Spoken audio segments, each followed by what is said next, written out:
इस वीडियो पर गलती से नहीं आए हो। शायद तुम्हारे अंदर भी कहीं न कहीं वो थकान जमा हो चुकी है जो बाहर से दिखाई नहीं देती। वो थकान जो हर रात तुमसे कहती है एक दिन सब ठीक हो जाएगा, लेकिन सच ये है कि वो एक दिन कभी अपने आप नहीं आता। और आज मैं तुम्हें कोई मीठी बातें या झूठी उम्मीदें देने नहीं आया। मैं तुम्हें वो सच बताने आया हूँ जिससे इंसान पूरी ज़िंदगी भागता रहता है। जब इंसान जवान होता है तो उसे लगता है कि उसके पास बहुत समय है। वो सोचता है अभी तो पूरी ज़िंदगी पड़ी है, कल से मेहनत करूँगा, कल अपने सपनों पर काम करूँगा, कल अपने माता पिता के साथ बैठूँगा, कल खुद को बदलूँगा। लेकिन धीरे धीरे ये कल इंसान की पूरी ज़िंदगी खा जाता है। फिर अचानक एक दिन आईने में अपना चेहरा देखकर एहसास होता है कि समय चुपचाप हाथों से फिसल चुका है। अपने दोस्तों को खो दिया, यहाँ तक कि अपने दुश्मनों को भी खो दिया। और सबसे दर्दनाक बात यह है कि मैंने लोगों को जीते जी अंदर से मरते देखा है। बाहर से हंसते हुए, काम करते हुए, दुनिया के सामने सब ठीक होने का नाटक करते हुए, लेकिन अंदर से पूरी तरह खाली। शायद तुम भी कभी कभी ऐसा ही महसूस करते हो, लोगों के बीच रहकर भी अकेला, मुस्कुराते हुए भी बेचैन, जीते हुए भी बिना किसी एहसास के। इसलिए आज मेरी बात ध्यान से सुनो, क्योंकि मैं तुम्हें डराने नहीं आया, मैं तुम्हें जगाने आया हूँ। हम सब मरने वाले हैं। तुम ये बात जानते हो लेकिन महसूस नहीं करते, क्योंकि अगर तुमने सच में ये महसूस कर लिया कि तुम्हारा समय सीमित है तो तुम छोटी छोटी बातों पर अपनी ज़िंदगी बर्बाद करना बंद कर दोगे। तुम उन लोगों के पीछे भागना छोड़ दोगे जिन्हें तुम्हारी परवाह ही नहीं। तुम अपने सपनों को सही समय का इंतज़ार करते हुए दफन नहीं करोगे। और शायद पहली बार तुम सच में जीना शुरू कर दोगे।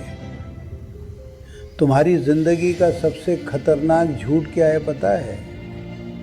ये नहीं कि तुम असफल हो सकते हो, बल्कि ये कि तुम्हें लगता है तुम्हारे पास अभी बहुत समय बाकी है।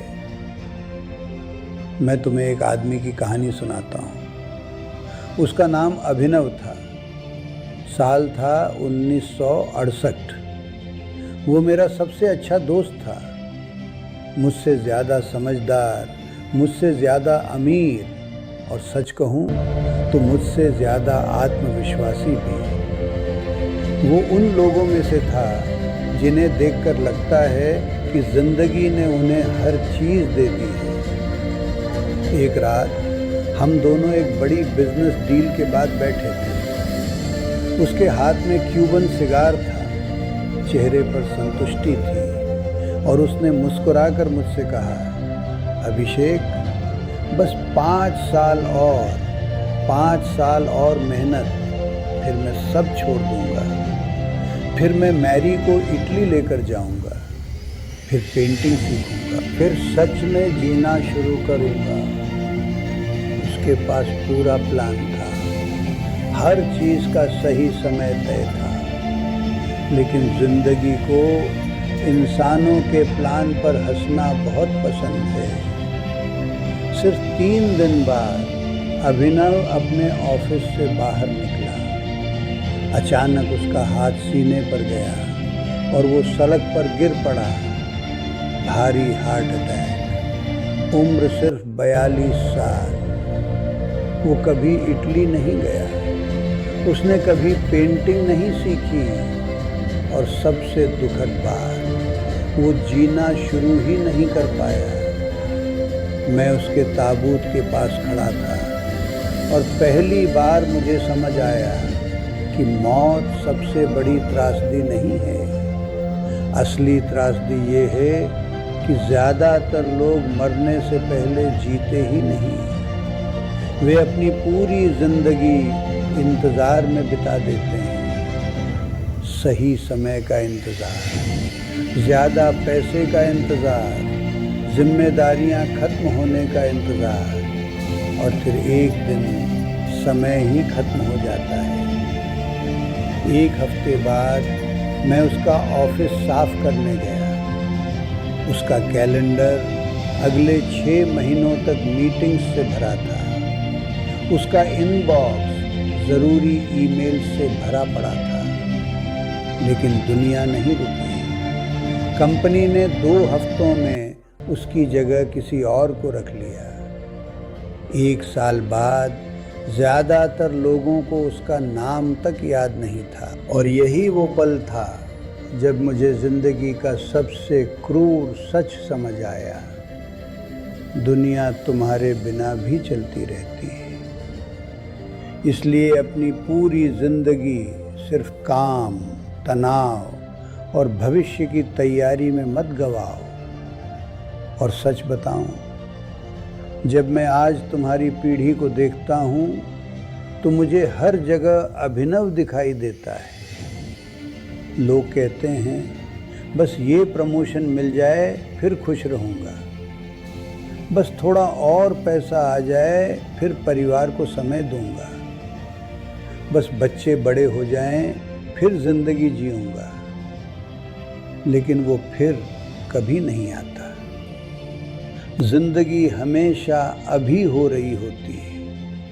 मैं एक छोटे से कमरे में रहता हूँ। मेरे पास एक बिस्तर है, एक कुर्सी है। कभी मेरे पास बड़ा घर था, लग्जरी कारें थीं, अलमारियाँ भरी हुई थीं उन चीज़ों से जिन्हें खरीदने के लिए मैंने अपनी ज़िंदगी के साल बेच दिए। और अब इस उम्र में खड़े होकर मैं पूरी ईमानदारी से कह सकता हूँ, वो सब बेकार था। सिर्फ दिखावा, सिर्फ बोझ। मैंने बहुत अंतिम संस्कार देखे हैं, लेकिन मैंने आज तक किसी शव वाहन के पीछे किसी की BMW, उसकी घड़ी या उसका बैंक बैलेंस जाते नहीं देखा। जब तुम मरोगे, तुम्हारी ज़्यादातर चीज़ें या तो कूड़े में फेंक दी जाएंगी या कुछ पैसों में बेच दी जाएंगी। यही अंत है उस सारी दौड़ का जिसके पीछे लोग अपनी पूरी ज़िंदगी झोंक देते हैं। तो खुद से पूछो, क्या तुम सच में जी रहे हो या सिर्फ भविष्य के किसी सही दिन का इंतज़ार कर रहे हो? तो भैया हो, बहनी हो और दीदी हो, लाइक सब्सक्राइब कर दिया करो और एक प्यारा सा कमेंट भी किया करो।